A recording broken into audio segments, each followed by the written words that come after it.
السلام علیکم دوستو، مفسرین فرماتے ہیں کہ حضرت آدم علیہ السلام سے لے کر حضرت نوح علیہ السلام تک جتنی بھی اقوام گزریں وہ سب کی سب اسلام پر تھیں۔ نوح علیہ السلام کی قوم تاریخ انسانی کی وہ پہلی قوم تھی جس نے بت پرستی اور شرک اختیار کیا۔ اس کا سبب کچھ یوں بنا کہ نوع انسانی کے چند نیک اور صالح لوگ یعنی ود، سوا، یغوث، یعوق اور نصر جب فوت ہوئے تو شیطان نے ان کی قوم کے دل میں یہ بات ڈالی کہ جن جگہوں پر وہ بیٹھا کرتے تھے وہاں ان کے مجسمے بنا کر رکھ لو اور ان مجسموں اور تصویروں کے نام ان اچھے لوگوں کے نام پر رکھو۔ چنانچہ انہوں نے ایسا ہی کیا۔ شروعات میں یہ لوگ ان مورتیوں اور مجسموں کو صرف اپنی نیک ہستیوں کی یادگار کے طور پر استعمال کرتے۔ یہ سلسلہ نسل در نسل چلتا رہا۔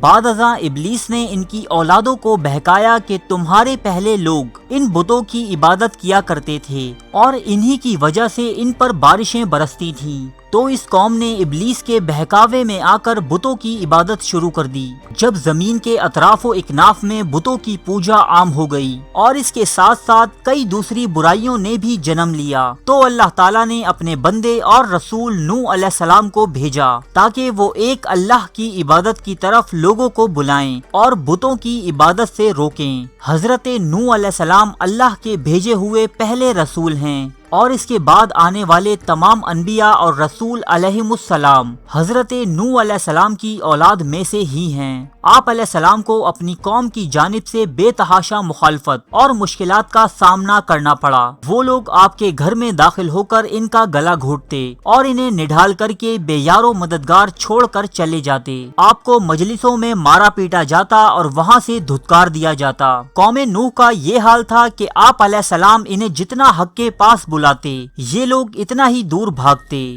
جب بھی آپ ان سے حق کی بات کرتے یہ لوگ اپنے سروں پر کپڑا لپیٹ کر کانوں میں انگلیاں ٹھوس لیتے تاکہ وہ آپ کی بات ہی نہ سن سکیں۔ اس قوم کے سردار حضرت نوح علیہ السلام کو ایک عام انسان قرار دیتے اور ان سے کہتے کہ تمہیں ہم پر کوئی فضیلت و برتری حاصل نہیں جو ہم تمہاری بات مانیں، جبکہ حضرت نوح علیہ السلام کے پیروکاروں کی جماعت کو نہایت حقارت کی نظروں سے دیکھتے اور کہتے کہ تیری پیروی کرنے والے نکمے اور گھٹیا قسم کے لوگ ہیں۔ حضرت نوح علیہ السلام کی قوم میں جب کوئی مرتا تو وہ اپنے بچوں کو نصیحت کر کے جاتا کہ دیکھو اس دیوانے سے بچنا، نعوذ باللہ، کیونکہ میرے باپ دادا بتا گئے ہیں کہ لوگوں کی ہلاکت اسی کے ہاتھوں ہوگی۔ اس طرح یہ لوگ نسل در نسل وصیت کرتے رہے۔ حضرت نوح علیہ السلام کی بیوی بھی ایسے ہی سرکش دشمنوں اور جھوٹے کافروں کے ساتھ ملی ہوئی تھی۔ مفسرین و مورخین نے حضرت نوح علیہ السلام کی بیوی کا نام وائلہ بتایا ہے، جبکہ کچھ مورخین والغہ بھی لکھتے ہیں۔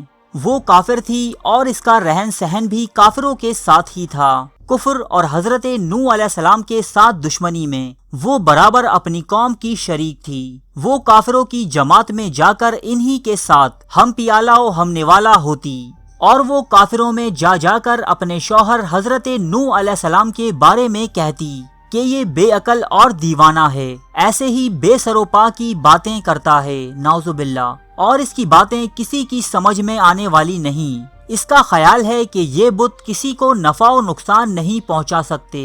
جب کوئی کافر مسلمان ہو جاتا اور ایمان کے راستے پر چل کر مومنوں کا شریک کار بنتا تو یہ وائلہ ہی تھی جو فوراً کافر سرداروں اور اس قوم کے ظالموں کو جا کر نئے ایمان لانے والے کی خبر دیتی۔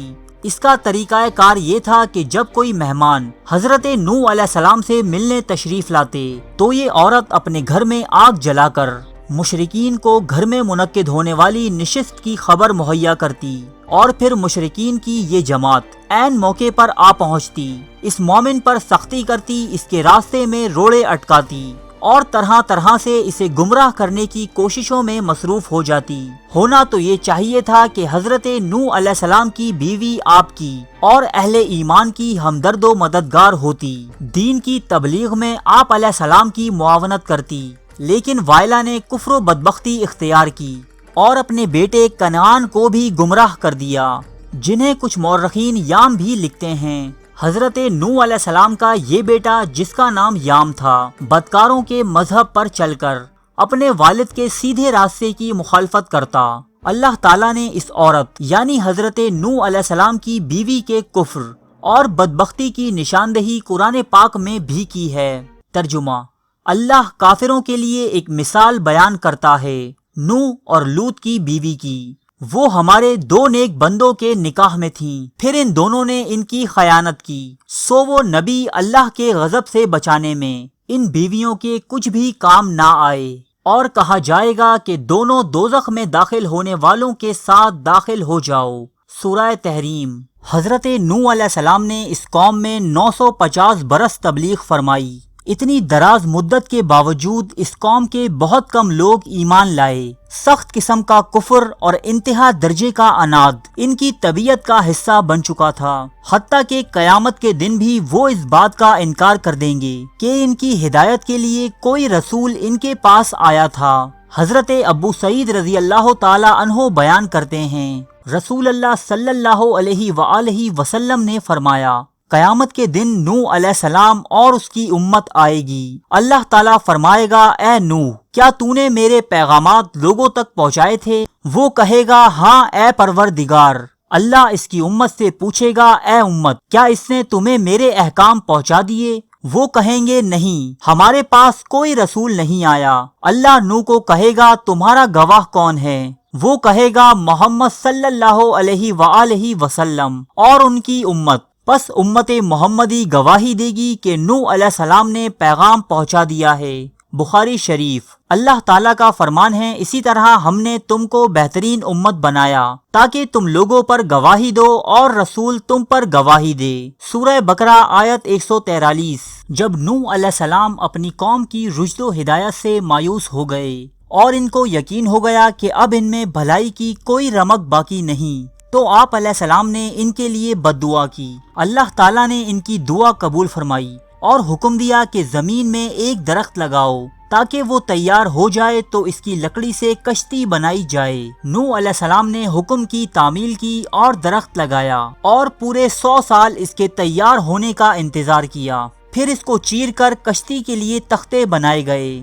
جب حضرت نوح علیہ السلام کشتی بنانے میں مصروف تھے تو آپ کی قوم کے لوگوں کے ساتھ ساتھ آپ کی بیوی بھی نوح علیہ السلام کا مذاق اڑانے والوں میں پیش تھی۔ اس کا کہنا تھا کہ اب تو نوح کا دماغ بالکل جواب دے گیا ہے، نعوذ باللہ، کیونکہ یہ اب کاشتکاری تو نہیں کرتے، واعظانہ باتیں بھی ترک کر دی ہیں، خدا جانے لکڑی کے تختوں سے کیا بنائیں گے۔ بالآخر یہ کشتی تیار ہوئی اور وہ دن آن پہنچا کہ جب ان مشرکین پر عذاب الہی نازل ہونا تھا۔ اللہ تعالیٰ نے زمین پر اتنی تیز بارش کی کہ ایسی بارش اس سے پہلے اور اس کے بعد کبھی نہ ہوئی۔